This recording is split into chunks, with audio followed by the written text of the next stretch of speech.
This time's a quick speed shot. I'm back on the Model A Doodlebug. I'm going to wire it and see if the motor will fire.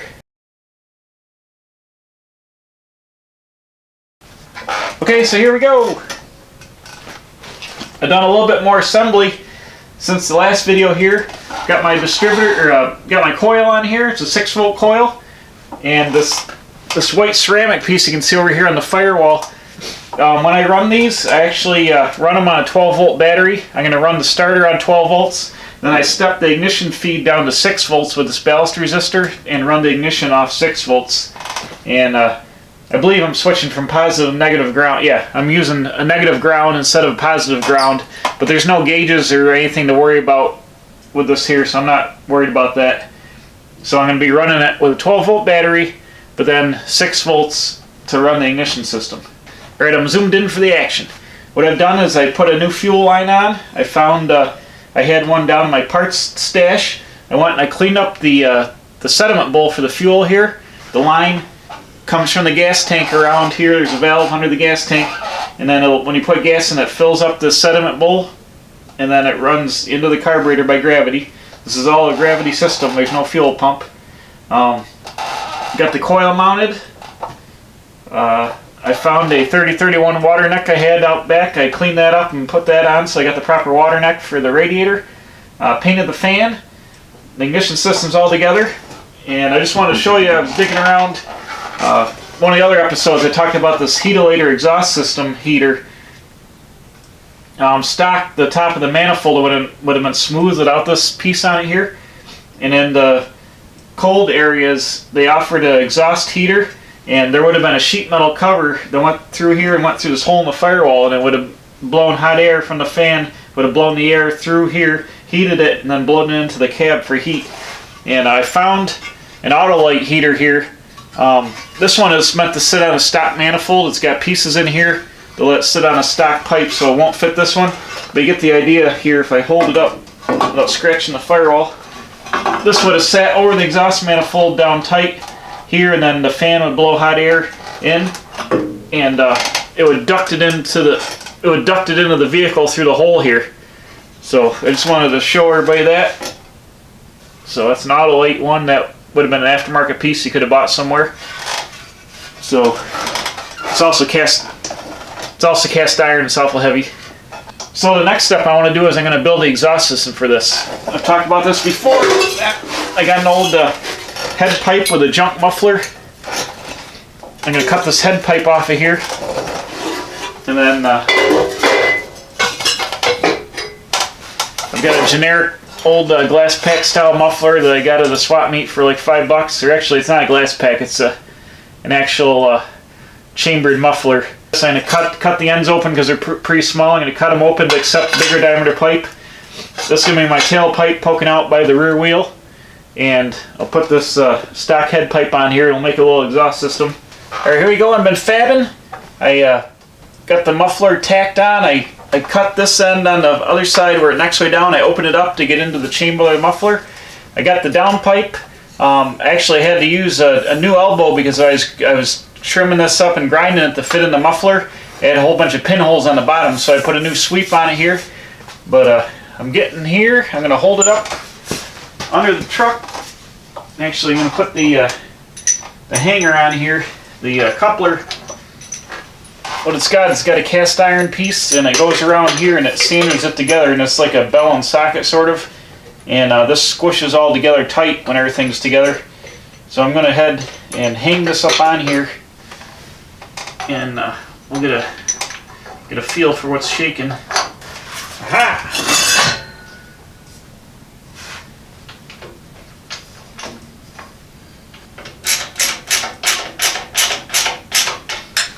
I'm not going to snug this up real tight. It's enough where it won't fall off.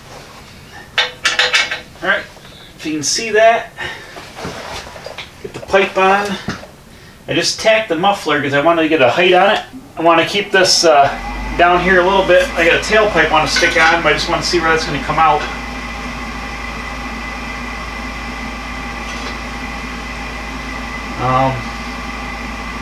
I think I want to raise the muffler up just a little bit. It's pointing at a downward angle. I can just cut my tack and I can tweak the muffler up. And then when I weld this tailpipe on, this will just come point down under the chassis here. But I think this is going to work out alright. It'll give me a nice little short exhaust system that'll run good. Alright, bam, check it out! Here's the exhaust system all welded up, and I painted it with some cold galvanized coating. Hopefully that'll stay on. I think it'll withstand the heat. If not, it'll burn off. Anyways, here it is. How does it look? It's awesome. I got the hanger welded on. Let's go ahead and install it. There goes the heater right here. Don't mind the heater. Make sure I'm dialed in.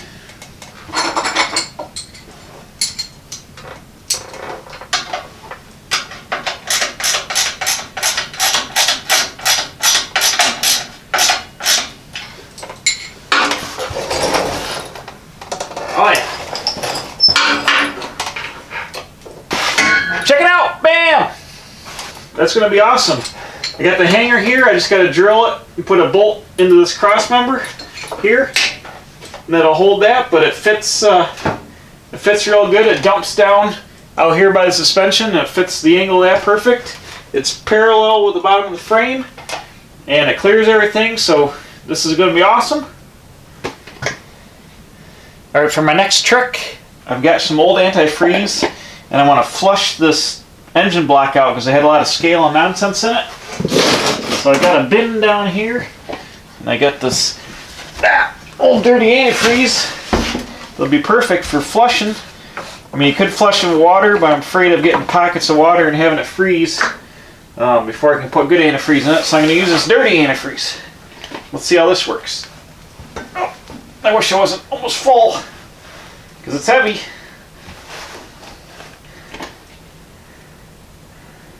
Maybe this will work. Aha!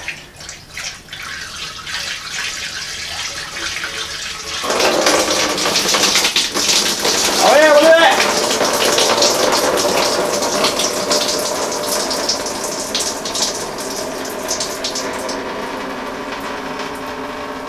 Huh. Try it again. Oh.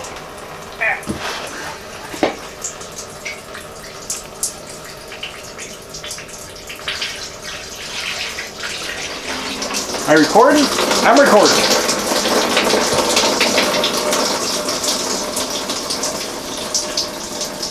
Can't tell if any crap's coming out of it or not. So that seemed to work pretty good. I don't know, I didn't really see big chunks of crap coming out. But I did vacuum and blow the engine out pretty good when I had it all apart, so maybe it's alright, I don't know. We'll see. I mean, can't hurt it to flush it a little bit with this antifreeze. All that oil and stuff was in this jug. That's not a big deal, so the next step is going to be, I guess, we'll wire this up, and I'm going to fire it without the radiator on it. Just turn it over and get it firing. That way it's easy to work on, and the water pump won't be spinning because there won't be any fan belt on it. So I guess we'll go ahead and we'll put the wiring together and we'll see what happens. Alright, so here we go. I've got the dash back in. This amp meter is not hooked up. I don't trust them because they're old. I just got the wires jumpered up on one stud in the back. And here's where the ignition switch should be with the key. I got a simple toggle on off. This breaks the contacts on the positive side of the coil, and I've got the wire for the ignition to run the coil, run the distributor going directly from the negative side of the distributor up here. It dead fronts and it goes back to the distributor. Initially, this was 6-volt positive ground.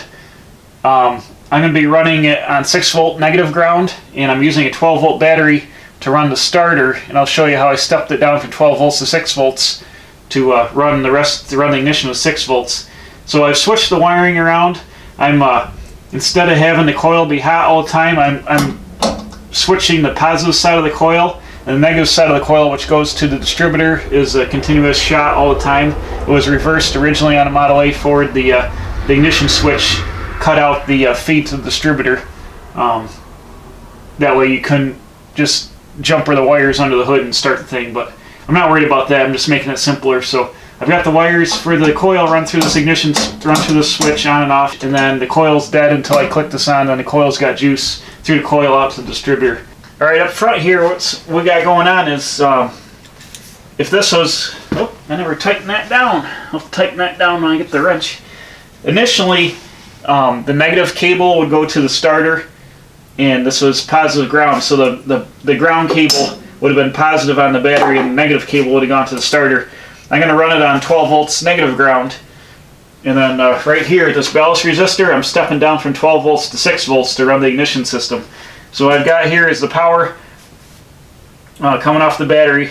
This is just temporary. I'm gonna put a battery box in this, but this is just temporary wiring right now. I've got the positive lead going to the starter. It picks up this wire here, which brings ignition power up to the 12 volt side of the ballast resistor, and then it steps it down to 6. 6 goes up into the terminal block. It powers the wire that goes up into the dash, which goes to the ignition switch.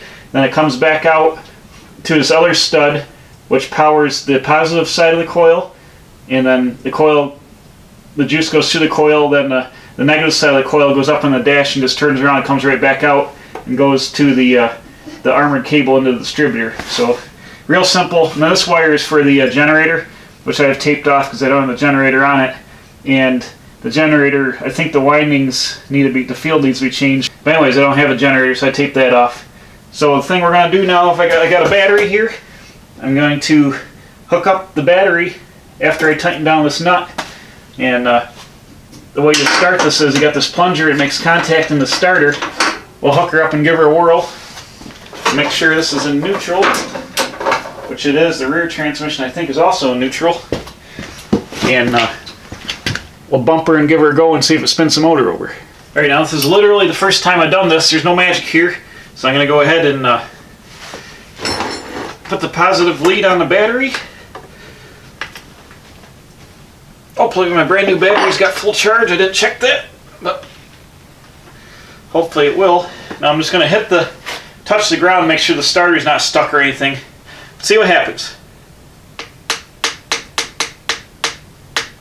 Alright, nothing. I don't have a battery cable here, so I'm just going to vice grip this ground lead on here. Alright, let's get out our meter. Put a test light on the ground.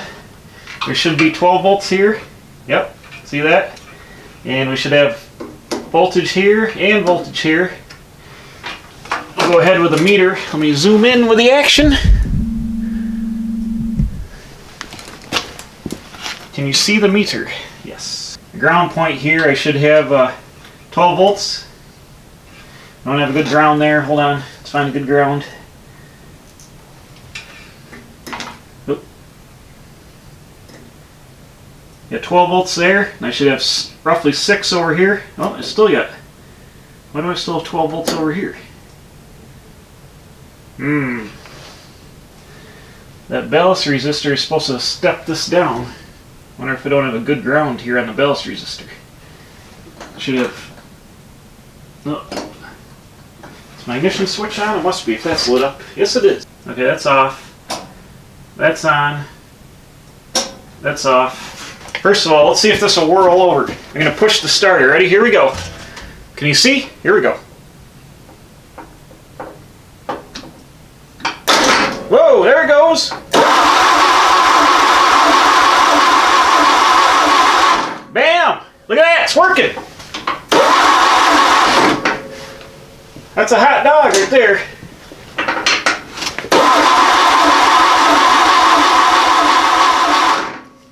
Alright, it draws it down to 9 when I'm cranking.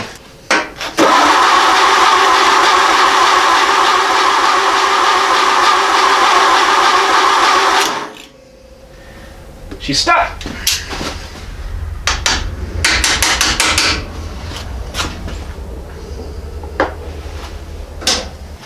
The Bendix is a little goofy on that. Oh yeah. This one on this starter's got a lot better action. This one, the springs wore out. So what I'm going to do, I'm pull the starter engagement off here. It's just got a bimetallic spring. This one's good. that one didn't have much action in it, then the starter hung open. So I'm going to pull this off of here and swap it with that one, get a little bit better action, and then we'll go from there. Alright, I swapped starters. I've ran out of flat black paint, so I'd paint this one semi-gloss, but this one's got a good spring. The release is in the starter piece, so that should be good. This blue wire I added as a ground wire.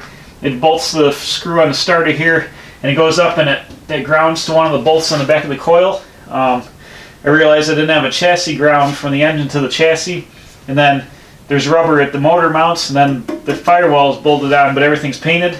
So I just wanted to run a separate ground to make sure that the firewall is grounded to the engine.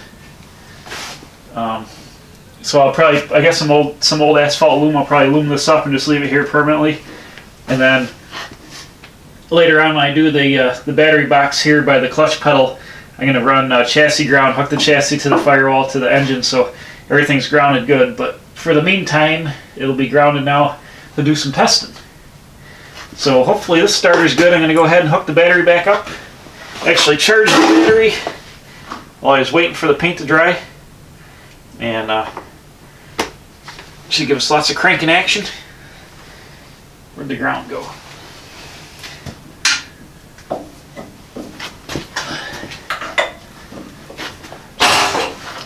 Hit this to make sure it's not going to spark. Alright, that's good. Here's my vice grips. Lost my vice grips. They're over here. Hold on.